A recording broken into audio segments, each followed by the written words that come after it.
ನಮಸ್ಕಾರ. ಉತ್ತರ ಕರ್ನಾಟಕ ನ್ಯೂಸ್ನ ಬೀದರ್ ನ್ಯೂಸ್ ರೌಂಡಪ್ಗೆ ಸ್ವಾಗತ. ನಾನು ಹನುಮಂತ್ ದೇಶಮುಖ್. ಬನ್ನಿ ಕ್ವಿಕ್ ಆಗಿ ನೋಡೋಣ ಬೀದರ್ ಜಿಲ್ಲೆ ಮತ್ತು ಜಿಲ್ಲೆಗೆ ಸಂಬಂಧಪಟ್ಟಂತ ಇಂದಿನ ಪ್ರಮುಖ ಸುದ್ದಿಗಳನ್ನ.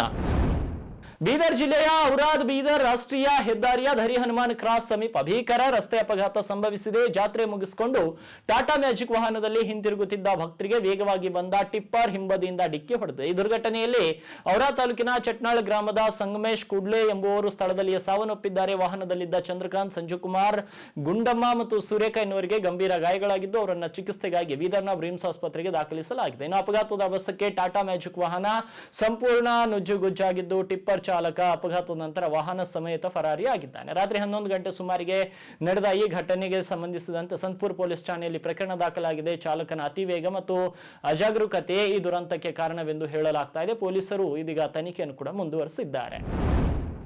ಬೀದರ್ನ ಸಾಯಿ ಸ್ಫೂರ್ತಿ ಪಿಯು ಕಾಲೇಜಿನ ವಿದ್ಯಾರ್ಥಿನಿ ರಮ್ಯಾ ಭಾವಿಕಟ್ಟೆ 2026ನೇ ಸಾಲಿನ ದ್ವಿತೀಯ ಪಿಯುಸಿ ಪರೀಕ್ಷೆಯಲ್ಲಿ ಅತ್ಯುತ್ತಮ ಸಾಧನೆ ಮಾಡಿದ್ದಾರೆ. ವಾಣಿಜ್ಯ ವಿಭಾಗದಲ್ಲಿ ಅಭ್ಯಾಸ ಮಾಡಿದ ಇವರು ಒಟ್ಟು 600 ಅಂಕಗಳಿಗೆ 563 ಅಂಕಗಳು ಅಂದರೆ 93.83% ಪಡೆಯುವ ಮೂಲಕ ಕಾಲೇಜಿಗೆ ಪ್ರಥಮ ಸ್ಥಾನ ಗಳಿಸಿದ್ದಾರೆ. ಇವರು ಉತ್ತರ ಕರ್ನಾಟಕ ದಿನಪತ್ರಿಕೆ ಹಿರಿಯ ವರದಿಗಾರ ಹಾಗೂ ಸುದ್ದಿ ಸಂಪಾದಕ ಜಿ ರಮೇಶ್ ಅವರ ದ್ವಿತೀಯ ಪುತ್ರಿಯಾಗಿದ್ದಾರೆ. ತಮ್ಮ ಯಶಸ್ವಿಗೆ ಪೋಷಕರು ಮತ್ತು ಶಿಕ್ಷಕರ ಪ್ರೋತ್ಸಾಹವೇ ಕಾರಣ ಅಂತ ರಮ್ಯಾ ಸಂತಸವನ್ನ ಹಂಚಿಕೊಂಡಿದ್ದಾರೆ. ಭವಿಷ್ಯದಲ್ಲಿ ಚಾರ್ಟೆಡ್ ಅಕೌಂಟೆಂಟ್ ಆಗುವ ಕನಸನ್ನ ಹೊಂದಿರುವಂತಹ ಇವರು ಈಗಿನಿಂದಲೇ ಅದಕ್ಕಾಗಿ ತಯಾರಿ ನಡೆಸುತ್ತಿದ್ದಾರೆ. ಪ್ರತಿಭಾವಂತ ವಿದ್ಯಾರ್ಥಿನಿಯ ಸಾಧನೆಗೆ ಕಾಲೇಜು ಮಂಡಳಿ ಹಾಗೂ ಜಿಲ್ಲೆಯ ಪತ್ರಕರ್ತ ವಲಯದಿಂದ ಅಭಿನಂದನೆಗಳ ಮಹಾಪೂರವೇ ಹರಿದು ಬರುತ್ತಿದೆ. ಬೀದರ್ನಲ್ಲಿ ಆಯೋಜಿಸಲಾಗಿರುವಂತಹ 40ನೇ ರಾಜ್ಯ ಮಟ್ಟದ ಕಾರ್ಯನಿರತ ಪತ್ರಕರ್ತರ ಸಮ್ಮೇಳನದ ಅಂಗವಾಗಿ ಇಂದು ನಗರದಲ್ಲಿ ಬೃಹತ್ ಬೈಕ್ ರ್ಯಾಲಿ ನಡೆಸಲಾಯಿತು. ಜಿಲ್ಲಾ ಪೊಲೀಸ್ ವರಿಷ್ಠಾಧಿಕಾರಿ ಪ್ರದೀಪ್ ಗುಂಟೆಯವರು ಬಲೂನ್ ಹಾರಿಸುವ ಮೂಲಕ ಈ ರ್ಯಾಲಿಗೆ ಚಾಲನೆ ನೀಡಿದರು. ಈ ಸಂದರ್ಭದಲ್ಲಿ ಮಾತನಾಡಿದ ಅವರು ಸಮಾಜದ ಜವಾಬ್ದಾರಿಯುತ ಪತ್ರಕರ್ತರು ಸಂಚಾರಿ ನಿಯಮಗಳನ್ನು ಪಾಲಿಸುವ ಮೂಲಕ ಸಾರ್ವಜನಿಕರಿಗೆ ಮಾದರಿಯಾಗಬೇಕು ಅಂತ ಕರೆ ನೀಡಿದರು. ವಿಶೇಷವಾಗಿ ಹೆಲ್ಮೆಟ್ ಧರಿಸುವ ಅಗತ್ಯತೆಯನ್ನ ಒತ್ತಿ ಹೇಳಿದವರು ಪತ್ರಕರ್ತರಿಗೆ ಉಚಿತವಾಗಿ ಹೆಲ್ಮೆಟ್ ವಿತರಿಸಿದರು. ರ್ಯಾಲಿಯು ನಗರದ ಬಸವೇಶ್ವರ ವೃತ್ತದಿಂದ ಆರಂಭಗೊಂಡು ಪ್ರಮುಖ ವೃತ್ತಗಳ ಮೂಲಕ ಸಾಗಿ ಪತ್ರಿಕಾ ಭವನಕ್ಕೆ ತಲುಪಿತ್ತು. ಕಾರ್ಯಕ್ರಮದಲ್ಲಿ ಪೂಜ್ಯ ಶ್ರೀ ಡಾಕ್ಟರ್ ಚನ್ನ ಬಸವನಂದ ಸ್ವಾಮೀಜಿ, ಹಿರಿಯ ಪತ್ರಕರ್ತ ಶಿವಶರಣಪ್ಪ ವಾಲಿ ಸೇರಿದಂತೆ ಅನೇಕ ಗಣ್ಯರು ಭಾಗವಹಿಸಿ ಸಮ್ಮೇಳನದ ಯಶಸ್ವಿಗೆ ಹಾರೈಸಿದರು. ಬಸವ ಕಲ್ಯಾಣ ತಾಲೂಕಿನಲ್ಲಿ ಬಾಲ್ಯ ವಿವಾಹ ತಡೆಗಟ್ಟುವ ಕುರಿತು ತಹಶೀಲ್ ಕಚೇರಿಯಲ್ಲಿ ಮಹತ್ವದ ಸಭೆ ನಡೆಸಲಾಯಿತು. ಉಪತಹಶೀಲ್ದಾರ್ ರಮೇಶ್ ಬಾಬು ಮಾತನಾಡಿ ಬಾಲ್ಯ ವಿವಾಹ ತಡೆಗಟ್ಟುವಲ್ಲಿ ಎಲ್ಲ ಇಲಾಖೆ ಅಧಿಕಾರಿಗಳು ಸಕ್ರಿಯವಾಗಿ ಪಾಲ್ಗೊಳ್ಳಬೇಕು ಎಂದರು. ಕೇವಲ ಪೋಷಕರಲ್ಲದೆ ಮದುವೆ ಮಾಡಿಸುವ ಪೂಜಾರಿಗಳು, ಅಡಿಗೆಯವರು, ಶಾಮಿಯಾನ ಮಾಲೀಕರು ಮತ್ತು ಆಮಂತ್ರಣ ಪತ್ರಿಕೆ ಮುದ್ರಿಸುವವರು ಸಹ ಕಾನೂನು ಬಾಹಿರ ಕೃತ್ಯಕ್ಕೆ ಒಳಗಾಗುತ್ತಾರೆ ಎಂದು ಎಚ್ಚರಿಸಿದರು. ಶಿಶು ಅಭಿವೃದ್ಧಿ ಯೋಜನಾ ಅಧಿಕಾರಿ ಗೌತಮ್ ಶಿಂದೆ ಮಾತನಾಡಿ 2016ರ ಅಧಿನಿಯಮದಂತೆ ಬಾಲ್ಯ ವಿವಾಹಕ್ಕೆ ಸಂಬಂಧಿಸಿದ ದಂಡ ವಿಧಿಸಲು ಅವಕಾಶವಿದೆ ಅಂತ ಮಾಹಿತಿ ನೀಡಿದರು. ವಧುವಿಗೆ 18, ವರನಿಗೆ 21 ವರ್ಷ ತುಂಬಿರಲೇಬೇಕು ಎಂದು ಅಧಿಕಾರಿಗಳು ಸಾರ್ವಜನಿಕರಲ್ಲಿ ಅರಿವು ಮೂಡಿಸಲು ಮುಂದಾಗಿದ್ದಾರೆ.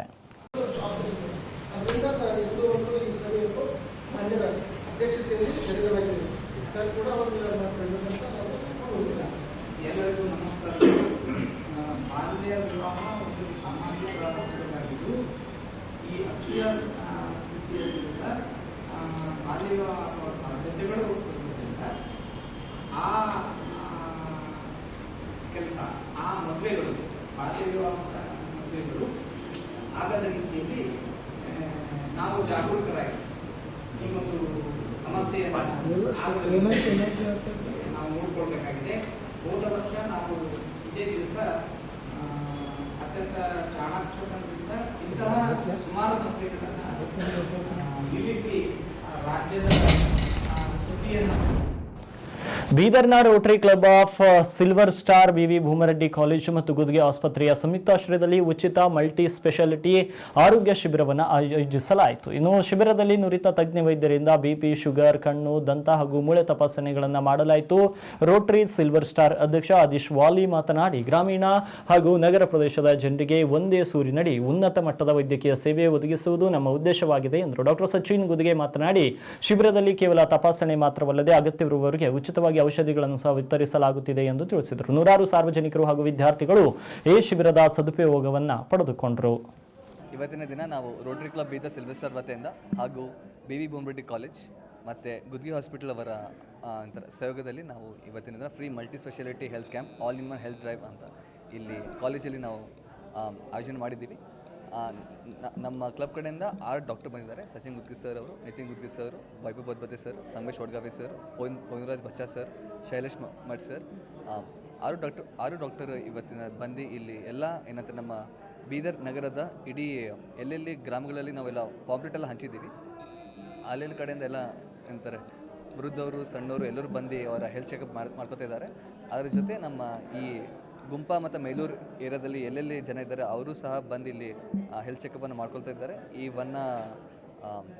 ಈ ಶಿಬಿರವನ್ನು ಎಲ್ಲರೂ ಉಪಯೋಗಿಸಬೇಕೆಂದು ನನ್ನ ವಿನಂತಿ. ಧನ್ಯವಾದಗಳು. ಬಸವ ಕಲ್ಯಾಣ ತಾಲೂಕಿನ ಧನ್ನೂರ್ಕೆ ಗ್ರಾಮದಲ್ಲಿ ಇತ್ತೀಚೆಗೆ ಸುರಿದ ಆಲಿಕಲ್ಲು ಮಳೆಯಿಂದಾಗಿ ಬೆಳೆ ಹಾನಿಗೊಳಗಾದ ಜಮೀನುಗಳಿಗೆ ಶಾಸಕ ಶರಣು ಸಲ್ಗಾರ್ ಭೇಟಿ ನೀಡಿದ್ರು. ಮಳೆಯ ರಭಸಕ್ಕೆ ಬಿಳಿ ಜೋಳ, ಗೋಧಿ, ತೋಟಗಾರಿಕೆ ಬೆಳೆಗಳು ನೆಲಸಮವಾಗಿದ್ದು ರೈತರು ಕಣ್ಣೀರಲ್ಲಿ ಕೈ ತೊಳೆಯುತ್ತಿದ್ದಾರೆ. ಜಮೀನುಗಳಲ್ಲಿ ರೈತರೊಂದಿಗೆ ಚರ್ಚಿಸಿದ ಶಾಸಕರು ಸ್ಥಳದಲ್ಲಿ ಸಂಬಂಧಪಟ್ಟ ಕಂದಾಯ ಮತ್ತು ಕೃಷಿ ಇಲಾಖೆ ಅಧಿಕಾರಿಗಳಿಗೆ ದೂರವಾಣಿ ಕರೆ ಮಾಡಿ ಕೂಡಲೇ ಸ್ಥಳಕ್ಕೆ ಭೇಟಿ ನೀಡಿ ಸರ್ವೆ ನಡೆಸುವಂತೆ ಆದೇಶಿಸಿದರು. ಯಾವೊಬ್ಬ ಅರ್ಹ ರೈತನಿಗೂ ಅನ್ಯಾಯವಾಗಬಾರದು, ವೈಜ್ಞಾನಿಕವಾಗಿ ಸರ್ವೆ ಮಾಡಿ ಸರ್ಕಾರಕ್ಕೆ ವರದಿ ಸಲ್ಲಿಸಬೇಕು ಅಂತ ಅವರು ಕಟ್ಟುನಿಟ್ಟಿನ ಸೂಚನೆ ನೀಡಿದರು. ಸಂಕಷ್ಟದಲ್ಲಿರುವ ಅನ್ನದಾತರಿಗೆ ಸೂಕ್ತ ಪರಿಹಾರ ಕೊಡಿಸುವ ಭರವಸೆಯನ್ನು ಶಾಸಕರು ನೀಡಿದ್ದಾರೆ.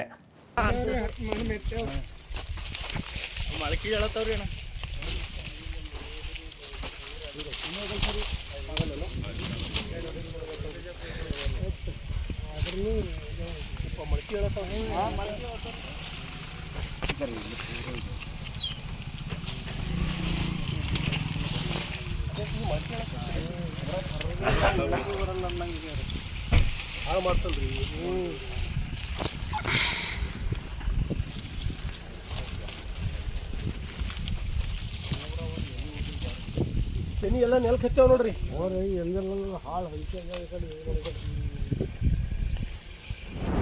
ಬಸವ ಕಲ್ಯಾಣದ ಧನ್ನೂರ್ಕೆ ಗ್ರಾಮದಲ್ಲಿ ಅನುದಾನದ ಕೊರತೆಯಿಂದ ಅರ್ಧಕ್ಕೆ ನಿಂತಿರುವಂತಹ ರೈತ ಸಮುದಾಯ ಭವನದ ಕಾಮಗಾರಿಯನ್ನ ಶಾಸಕ ಶರಣು ಸಲ್ಗಾರ್ ಪರಿಶೀಲಿಸಿದ್ರು. ಸುಮಾರು 7.50 ಕೋಟಿ ರೂಪಾಯಿ ವೆಚ್ಚದ ಈ ಭವನಕ್ಕೆ ಈವರೆಗೆ ಕೇವಲ 5 ಕೋಟಿ ಬಿಡುಗಡೆಯಾಗಿದ್ದು ಉಳಿದ ಹಣ ಬಾರದೆ ಕಾಮಗಾರಿ ಸ್ಥಗಿತಗೊಂಡಿದೆ. ಶಾಸಕರು ಸ್ಥಳದಿಂದಲೇ ನೀರಾವರಿ ನಿಗಮದ ಎಂಡಿ ಅವರಿಗೆ ವಿಡಿಯೋ ಕಾಲ್ ಮಾಡಿ ಕಟ್ಟಡದ ಸ್ಥಿತಿಯನ್ನು ತೋರಿಸಿದ್ರು. ಕೂಡಲೇ ಕನಿಷ್ಠ 1 ಕೋಟಿ ರೂಪಾಯಿ ಅನುದಾನ ಬಿಡುಗಡೆ ಮಾಡಿದ್ರೆ ಕಟ್ಟಡ ಪೂರ್ಣಗೊಳಿಸಿ ಸಾರ್ವಜನಿಕರ ಬಳಕೆಗೆ ಮುಕ್ತಗೊಳಿಸಬಹುದು ಅಂತ ಒತ್ತಾಯಿಸಿದ್ರು.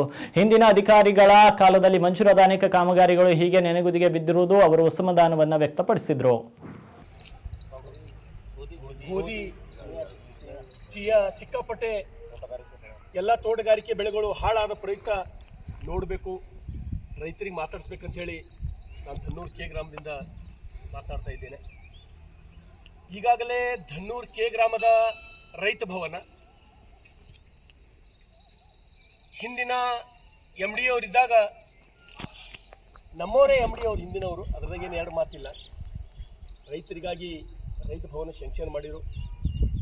5 ಕೋಟಿ ರೂಪಾಯಿ ಇದರ ಅಂದಾಜು ವೆಚ್ಚ ಇತ್ತು. ಮತ್ತೆ 2.5 ಕೋಟಿ ಹೆಚ್ಚುವರಿಯಾಗಿ ಮತ್ತೆ ಮುಂದುವರಿದ ಕಾಮಗಾರಿಗಾಗಿ ಒಟ್ಟಾರೆ 7.5 ಕೋಟಿ ಈ ರೈತ ಭವನ. ಈಗಾಗಲೇ ನಾನು ಈಗ ಸದ್ಯ ಇರತಕ್ಕಂಥ ಕರ್ನಾಟಕ ನೀರಾವರಿ ನಿಗಮದ ವ್ಯವಸ್ಥಾಪಕ ನಿರ್ದೇಶಕರಾದಂಥ ಅಮೀನ್ ಭಾವಿ ಸಾಬ್ರಿಗೆ ಈಗಾಗಲೇ ವಿಡಿಯೋ ಕಾಲ್ ಮಾಡಿ ಈ ರೈತ ಭವನವನ್ನು ಅವ್ರಿಗೆ ತೋರಿಸ್ತಕ್ಕಂಥ ಕೆಲಸವನ್ನು ನಾನು ಮಾಡಿದ್ದೇನೆ.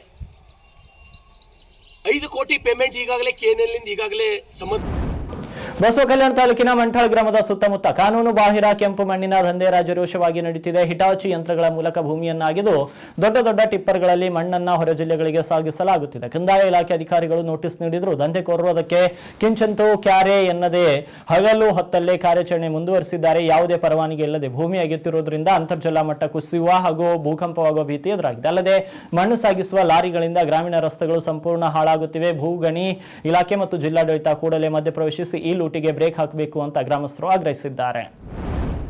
ಬೇಸಿಗೆಯ ತೀವ್ರತೆ ಹೆಚ್ಚುತ್ತಿರುವುದರಿಂದ ಜಿಲ್ಲೆಯ ಯಾವುದೇ ಹಳ್ಳಿ ಅಥವಾ ತಾಂಡಗಳಲ್ಲಿ ಕುಡಿಯುವ ನೀರಿನ ಸಮಸ್ಯೆ ಉಂಟಾಗದಂತೆ ಮುನ್ನೆಚ್ಚರಿಕೆ ವಹಿಸಲು ಜಿಲ್ಲಾ ಉಸ್ತುವಾರಿ ಸಚಿವ ಈಶ್ವರ್ ಬಿ ಖಂಡ್ರೆ ಅಧಿಕಾರಿಗಳಿಗೆ ಕಟ್ಟುನಿಟ್ಟಿನ ಸೂಚನೆ ನೀಡಿದರು. ಜಿಲ್ಲಾಧಿಕಾರಿ ಕಚೇರಿಯಲ್ಲಿ ನಡೆದ ಸಭೆಯಲ್ಲಿ ಮಾತನಾಡಿದ ಅವರು, ಮುಖ್ಯಮಂತ್ರಿ ಸಿದ್ದರಾಮಯ್ಯ ಅವರು ಏಪ್ರಿಲ್ 11ರಂದು ಜಿಲ್ಲೆಗೆ ಭೇಟಿ ನೀಡುತ್ತಿದ್ದು ಪ್ರಗತಿ ಪರಿಶೀಲನೆ ನಡೆಸಲಿದ್ದಾರೆ ಎಂದರು. ಇನ್ನು ನೀರಿನ ಸಮಸ್ಯೆ ಎದುರಾದ 24 ಗಂಟೆಗಳಲ್ಲಿ ಅಧಿಕಾರಿಗಳು ಪರ್ಯಾಯ ವ್ಯವಸ್ಥೆ ಕಲ್ಪಿಸಬೇಕು. ಮೇ ಜೂನ್ ತಿಂಗಳು ಅತ್ಯಂತ ನಿರ್ಣಾಯಕವಾಗಿದ್ದು ಪಿಡಿಒಗಳು ಹಾಗೂ ನಗರ ಸ್ಥಳೀಯ ಸಂಸ್ಥೆಗಳ ಅಧಿಕಾರಿಗಳು ಕೇಂದ್ರ ಸ್ಥಾನದಲ್ಲಿ ಇರಬೇಕು. ಕುಡಿಯುವ ನೀರಿಗೆ ಸಂಬಂಧಿಸಿದ ಬಾಕಿ ಬಿಲ್ಗಳನ್ನು ತಕ್ಷಣವೇ ಪಾವತಿಸಲು ಕ್ರಮ ಕೈಗೊಳ್ಳಬೇಕು ಅಂತ ಅವರು ಸೂಚಿಸಿದರು. ಇವಾಗಿದ್ವು ಬೀದರ್ ಜಿಲ್ಲೆ ಮತ್ತು ಜಿಲ್ಲೆಗೆ ಸಂಬಂಧಪಟ್ಟಂತ ಇಂದಿನ ಪ್ರಮುಖ ಸುದ್ದಿಗಳು. ಮತ್ತೆ ನಾಳೆ ಭೇಟಿಯಾಗ್ತೀನಿ ಬೀದರ್ ನ್ಯೂಸ್ ರೌಂಡ್ ಅಪ್ನಲ್ಲಿ.